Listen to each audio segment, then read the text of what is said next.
Bismillahirrahmanirrahim. Assalamualaikum warahmatullahi wabarakatuh.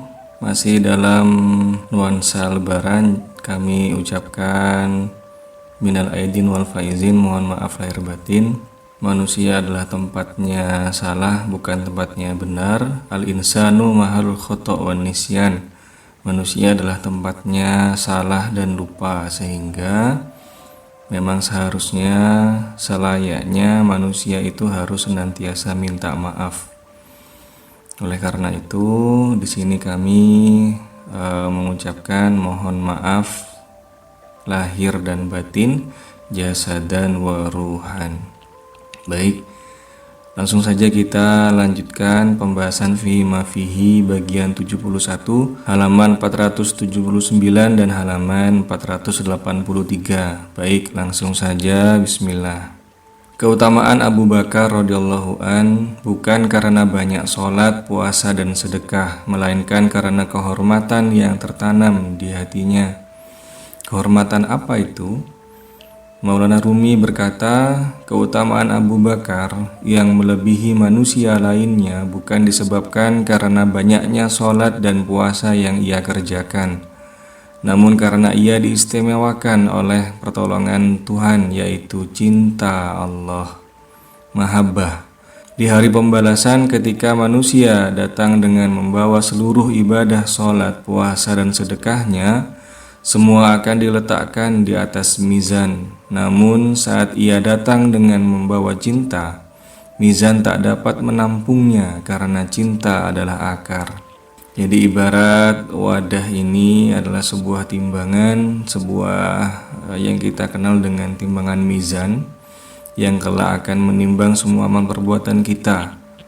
Famay ya'mal mithqala dzarratin khairan yarah wa may ya'mal mithqala dzarratin syarran yarah. Jadi kebaikan seberat zarrah, seberat biji sawi itu akan dibalas, akan dihitung, dan keburukan seberat biji sawi itu juga akan dihitung, akan ditimbang. Nah, timbangannya namanya mizan. Nanti ketika di hari akhir, ibadah kita, zikir kita, puasa kita, wirid kita semua akan ditimbang di situ. Nah, kata Rumi, ada sesuatu yang tidak bisa ditimbang di situ karena saking beratnya dan karena saking pokoknya. Apa itu? Yakni cinta.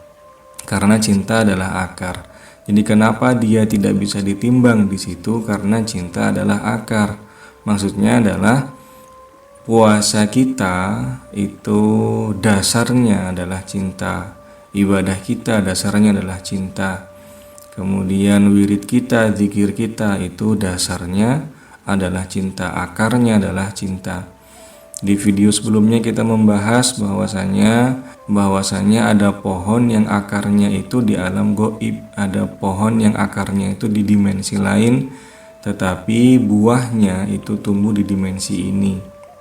Nah, akar apa itu? Itu di pembahasan sekarang kita bahas, itu adalah akar cinta. Jadi puasa yang didasari oleh cinta kita pada Allah Ta'ala, maka puasanya menjadi berat. Sholat yang didasari oleh cinta pada Allah Ta'ala, maka sholatnya menjadi berat. Zikir, wirid, kasih sayang, semua yang didasari oleh cinta pada Allah Ta'ala, maka semua amal ibadah itu menjadi berat ketika ditimbang. Jadi yang ditimbang adalah ibadahnya, bukan akarnya, bukan pokoknya. Tapi kalau manusia itu sudah full, sudah semuanya itu menggambarkan cinta atau mahabbah, maka tidak perlu ditimbang lagi, karena kalau ditimbang pasti beratnya. Nah, itulah Sayyidina Abu Bakar yang sudah sangat mencintai Allah Ta'ala dan mencintai kekasihnya Allah Ta'ala, yakni Kanjeng Nabi Muhammad SAW. Pertanyaannya sekarang adalah bagaimana cara kita mencintai Allah, bagaimana cara kita mencintai Kanjeng Nabi sementara kita tidak pernah bertemu dengannya. Nah, itulah yang harus kita cari. Jadi kita harus mencari dulu siapa dia, kita harus kenal dulu dengan dia, baru kita bisa mencintai. Bagaimana bisa kita mencintai zat atau mencintai seseorang yang kita tidak pernah tahu dan kita tidak pernah kenal? Nah, disitulah fungsinya akal. Jadi akal dititipkan pada kita agar kita bisa mempelajari ilmu, mempelajari banyak hal tentang sesuatu, terutama sifat-sifat atau kitab-kitab yang menjelaskan tentang Allah dan menjelaskan tentang Kanjeng Nabi. Jadi akal ini kita gunakan untuk kenal padanya. Ketika kita sudah banyak membaca tentang sejarah Nabi, baik itu yang hakikat atau sejarah yang disembunyikan maupun sejarah yang terkenal, kita sudah membaca atau mengetahui tentang sifat-sifat Allah Ta'ala, baik itu sifat-sifat yang maknanya hakikat maupun maknanya syariat. Nah, dengan itu semua maka kita akan mendekat pada pengetahuan tentang dirinya. Nah, ketika kita sudah tahu tentang dirinya, maka disitulah kemudian kita bisa mencintai, karena kita sudah mengetahui siapa yang kita cintai. Saat kamu melihat cinta dalam dirimu, doronglah agar ia terus bertambah. Gejala awalnya adalah munculnya keinginan untuk mencari Allah, maka tingkatkanlah ia dengan pencarian yang abadi, karena dalam pergerakan ada berkah. Jika gejala ini tidak kau siksa untuk bertambah, maka ia akan lari meninggalkanmu. Dan saat kau bahagia dalam pencarianmu terhadap Allah, jangan sekali-kali bertanya, apa manfaat dari perjalanan ini? Ingatlah bahwa Dia pernah berjanji, rizkiku diperuntukkan bagi siapa saja makhluk yang bergerak. Jadi ini merupakan penjelasan di lembar selanjutnya dalam Fihi ma Fihi, bahwasanya kalau kita sudah merasakan cinta itu ada dalam diri kita, maka kita harus mendorongnya agar senantiasa bertambah. Gejalanya gimana? Gejalanya bahwa cinta itu datang gimana? Munculnya keinginan untuk mencari Allah Ta'ala. Nah, ketika itu sudah muncul, maka tingkatkanlah pencarian itu pada pencarian yang abadi, karena dalam pergerakan ada berkah. Jadi mulai muncul perasaan penasaran, siapa sih Allah itu. Kemudian orang-orang bilang kasih sayangnya itu besar. Kasih sayang yang mana? Itu kita kaji. Kemudian di mana dia, sedang apa dia, dari mana dia. Nah, ada pertanyaan-pertanyaan yang sifatnya itu rahasia. Maka kalau Allah sudah mengizinkan kita untuk tahu, itu untuk diri kita sendiri. Jangan di-share atau disampaikan pada orang lain. Allah bilang, wala yuhituna bisyai'im min ilmihi illa bima sya', dan tidak satu orang pun akan mengetahui tentang ilmuku kecuali beberapa orang saja yang aku kehendaki. Jadi kalau kita sudah diberitahu tentang ilmunya, maka itu untuk diri kita sendiri. Kalau kita sampaikan atau kita share pada orang lain ilmu yang bersifat hakikat, yang bersifat rahasia, ya kalau orang lain itu dikehendaki sama Allah Ta'ala. Kalau tidak bagaimana? Maka nanti itu akan menjadi timpang dalam kehidupan kita. Kita akan menjadi, kalau bahasa Jawanya itu tidak sopan sama Allah Ta'ala. Jadi kalau misalkan kita sudah mendapatkan ilmu-ilmu atau pengetahuan-pengetahuan dari hasil dari pencarian kita pada Allah Ta'ala, pengetahuan yang sifatnya rahasia, yang hakikat, maka itu untuk diri kita sendiri. Kalau kita ingin share pada orang lain, maka sampaikanlah yang berbau tentang cinta atau tentang akhlak, itu tidak apa-apa. Jadi jika gejala tadi sudah bertambah, maka siksa diri kita untuk terus melakukan perjalanan itu. Nah, dan jangan bertanya apa manfaat perjalanan ini, jangan ditanya, karena Allah berkata, rizkiku bagi makhluk yang bergerak. Pokoknya bergerak. Sama seperti kita ngayuh sepeda pancal. Nah, jadi kadang-kadang pedal yang kanan kita ayuh, kadang-kadang yang kiri kita ayuh. Kanan kiri, lama-lama kita seimbang. Kita berbuat benar, kita berbuat salah, kita berbuat baik, kita berbuat buruk. Kanan kiri terus, lama-lama kita akan seimbang. Yang salah adalah, yang kurang benar adalah yang diam saja. Asalkan kita bergerak, di sini perintahnya apa? Bergerak ya, bukan bergerak benar. Bergerak saja, baik itu benar maupun salah itu manusiawi. Perintahnya adalah kita bergerak. Nah, kemudian ketika kita sudah bergerak, maka Allah jamin rizki kita. Jadi rizki ini dijaminkan bagi orang yang bergerak. Bagi yang diam, tidak ada rizki yang terjamin. Allah Subhanahu wa taala menciptakan dunia, langit, bumi, bulan, matahari, kendaraan, serta kebaikan dan keburukan agar kamu mengingat, mematuhi, bertasbih dan memujinya. Karena orang-orang kafir ketika sehat tidak melakukan hal itu. Sementara tujuan diciptakannya mereka adalah untuk mengingat Allah Subhanahu wa taala. Maka mereka masuk ke jahanam agar mereka kembali mengingatnya. Di sini Rumi mengingatkan kita bahwa penciptaan dunia, langit, bumi, bulan, matahari, kendaraan, serta kebaikan dan keburukan adalah agar kita mengingat, mematuhi, bertasbih dan memujinya. Nah, ingat, patuh, tasbih dan memuji ini merupakan konten dari ibadah. Wa ma khalaqtul jinna wal insa illa liya'budun. Aku tidak menciptakan jin dan manusia kecuali untuk beribadah kepadaku. Apa kontennya ibadah itu? Apa isinya ibadah itu? Isinya adalah mengingat, mematuhi, bertasbih dan memujinya. Ini adalah kontennya ibadah.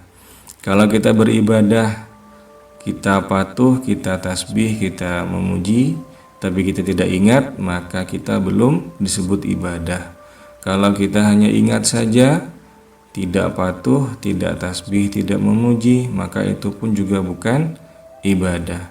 Kita sudah ingat, kita sudah bertasbih, kita sudah memuji, maksudnya sholat ini ya, tapi kita tidak patuh, maka itu pun juga bukan ibadah. Jadi yang disebut dengan ibadah itu isinya sebenarnya poinnya dua ini, ingat dan patuh. Patuh ini ya isinya nanti akan bertasbih dan memujinya, karena ada perintah sabbahalillah, bertasbihlah pada Allah. Ada perintah itu. Ada juga perintah la in syakartum la azidannakum, jika kamu bersyukur. Nah, ini juga ada perintah bersyukur. Jadi poinnya sebenarnya ingat dan patuh. Allah bilang bahwa langit itu tidak bisa ditembus oleh jin dan manusia, tetapi dia bisa ditembus dengan yang namanya sultan. Nah, sultan ini apa? Jika manusia itu punya sultan, maka dia bisa menembus langit. Jika jin dia punya sultan, maka dia bisa menembus langit. Apa itu sultan? Jadi sultan itu merupakan gabungan dari kasih sayang dan ketaatan. Jadi siapa saja manusia yang memiliki kasih sayang yang tinggi terhadap makhluknya Allah Ta'ala, baik itu manusia maupun hewan maupun benda-benda, dan dia pun taat pada Allah Ta'ala, maka dia sudah dianugerahkan yang namanya sultan. Ketika dia dianugerahi yang namanya sultan, maka Allah akan mengizinkan ruhnya, jiwanya itu untuk tembus ke dimensi-dimensi manapun. Nah, itulah salah satu karomahnya para utusan-utusannya Allah Ta'ala. Orang-orang kafir ketika sehat tidak melakukan itu, sementara tujuan diciptakannya mereka adalah untuk mengingat Allah. Jadi orang kafir itu kalau sehat tidak mengingat, tidak patuh, tidak tasbih, tidak memuji. Sementara diciptakannya mereka untuk itu semua, maka mereka masuk ke jahanam agar mereka kembali mengingatnya. Nah, di sini kita harus mundur satu langkah memahami apa itu orang kafir. Jadi orang kafir itu bukan status, kafir itu sebuah perbuatan. Sama seperti jujur sebuah perbuatan, sama seperti bohong sebuah perbuatan. Manusia kadang-kadang bohong, kadang-kadang jujur. Nah, kafir juga sama, manusia kadang-kadang kafir, kadang-kadang iman, kadang-kadang baik, kadang-kadang buruk. Tidak ada manusia yang dicap statusnya murni sebagai orang kafir, itu tidak ada. Termasuk orang yang mengaku Islam ketika dia berbuat fasik, berbuat zalim, berbuat berlebihan, maka saat itu dia sedang kafir. Maka harus segera bersyahadat. Sama seperti yang disampaikan oleh almarhum Gus Dur, manusia sekarang terlalu banyak mengkafirkan orang lain sehingga lupa dengan kafirnya sendiri. Nah, disitulah penjelasannya. Jadi kafir itu sebuah perbuatan yang sifatnya dinamis, bukan sebuah status yang sifatnya statis. Di sini kemudian bahkan kita juga bisa sering malah berbuat sebuah kekafiran. Nah, jadi orang-orang kafir itu hanya mengingat Allah Ta'ala ketika dia itu dalam kesengsaraan. Kalau orang-orang mukmin, meskipun dalam kondisi sehat, kondisi lapang, dia waktunya digunakan untuk mengingat Allah Ta'ala.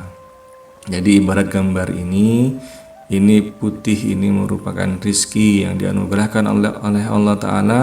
Ini adalah kita dan ini adalah malaikat yang membawa rizki tersebut. Maka kita hendaknya dalam kondisi ini itu bukan hanya menikmati tetesan rahmat saja, tapi kita harus ingat dari mana atau siapa yang memberikan ini, sumbernya di mana. Itu yang kita ingat. Jadi memang ibadah itu pokoknya adalah peristiwa mengingat. Tak sama orang yang kafir di mata Allah dan orang yang mukmin di mata Allah. Seorang yang mukmin di mata Allah, mereka tidak membutuhkan penyakit untuk selalu mengingatnya. Tak ada yang mereka isi dalam waktu lapangnya kecuali segala hal yang berkaitan dengan Tuhannya. Saat membutuhkan, mereka ingat Sang Robbi. Saat sengsara, mereka ingat Sang Malik. Dan saat memasuki alam hati yang terdalam, mereka ingat Sang Ilah. Mengapa peristiwa ingat menjadi inti dari segala ibadah manusia? Karena manusia adalah jiwa dan zikir atau mengingat adalah pekerjaan jiwa. Qul a'udzu bi rabbin nas, malikin nas, ilahin nas. Jadi dalam kondisi apapun Tuhan kita itu ada di sana. Jadi Tuhan itu tidak pernah kemana-mana, tapi Dia ada di mana-mana. Itulah Allah Ta'ala. Jadi orang mukmin itu tidak butuh sakit untuk mengingatnya. Kalau kita dalam kondisi sehat, kondisi lapang itu masih belum mengingatnya, hati-hati. Takutnya Allah Ta'ala yang kangen dengan kita memberikan kita penyakit agar kita ingat padanya. Tapi itu pun juga sudah lumayan. Jangan sampai meskipun kita sudah diberi sakit, kita tetap tidak mengingatnya. Na'udzubillah min dzalik. Hamba macam apa? Hamba yang seperti itu. Jadi kenapa peristiwa ingat itu menjadi inti dari segala ibadah manusia? Karena manusia adalah jiwa. Jadi kita pernah bahas manusia itu adalah secara garis besar terdiri dari jasad, jiwa, dan ruh. Kalau jasad itu wadahnya, ruh itu pelekatnya, jiwa itu diri kita yang sejati. Jadi jiwa masuk dalam wadah, diikat atau ditempelkan oleh yang namanya ruh. Nah, zikir atau ingat ini adalah pekerjaannya jiwa. Jadi kita yang sejati ini ya pekerjaannya adalah zikir. Allah Ta'ala menyampaikan aqimis sholata li dzikri, dirikanlah sholat untuk mengingatku. Jadi memang pokoknya atau intinya itu adalah dengan cara ingat. Otomatis bagaimana kita bisa mencintai kalau kita tidak ingat pada orang yang kita cintai. Kita saja kalau sedang punya kekasih ya di dunia ini, kita akan bangun tidur ingat dia, siang hari ingat dia, sore hari ingat dia, mau tidur ingat dia, besoknya bangun tidur ingat dia lagi. Nah, artinya apa? Bahwa cinta itu 90%-nya adalah, bahkan 100%-nya adalah ingat. Nah, didasari oleh dasar pondasi-pondasi zikir. Zikir itu bahasa Arab, za, kaf, dan ro. Zikir itu artinya ingat. Maka Kanjeng Nabi pernah menyampaikan, barang siapa yang mengingatku, maka aku juga mengingatnya, atau aku bersama orang-orang yang mengingatku. Itu kata Kanjeng Nabi. Baik, terima kasih banyak. Kurang lebihnya mohon maaf. Semoga bisa menambah kemesraan kita pada Sang Pencipta dan kekasihnya. Saya akhiri. Wassalamualaikum warahmatullahi wabarakatuh.